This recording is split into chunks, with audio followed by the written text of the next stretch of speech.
আমি সরকারকে ট্যাক্স দিই। সরকারি অফিস, প্রতিষ্ঠান, সংস্থা থেকে নাগরিক সেবা পাওয়ার অধিকার আমি রাখি। আমি ট্যাক্স না দিই, আমি দেশের সাধারণ নাগরিক হই, তারপরেও আমি অধিকার রাখি, কারণ আমি জন্মসূত্রে বাংলাদেশি। এখন জন্ম নিবন্ধন, এনআইডি, এটাও আমার একটা নাগরিক অধিকার, আর এটি তেমন কোনো কঠিন কিছুই না। তো ইউনিয়ন পরিষদের যদি কম্পিউটার অপারেটরগণ জন্ম নিবন্ধনে বা এনআইডিতে যদি কোনো ভুল করে, এটা দায়ভার তাকে নিতে হবে, তাকে শাস্তির সম্মুখীন হতে হবে।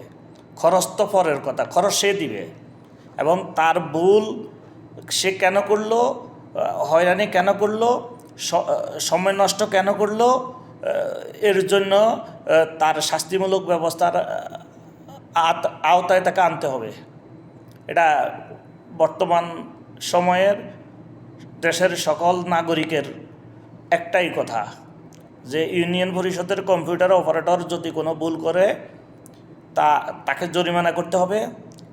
তার নিজ দায়িত্বে স্বল্প সময়ের ভিতরে এটি সঠিক করে প্রতিটি নাগরিকের বা যথাযথ ব্যক্তির হাতে এটা পৌঁছে দিতে হবে। এটা আমাদের সোজা কথা।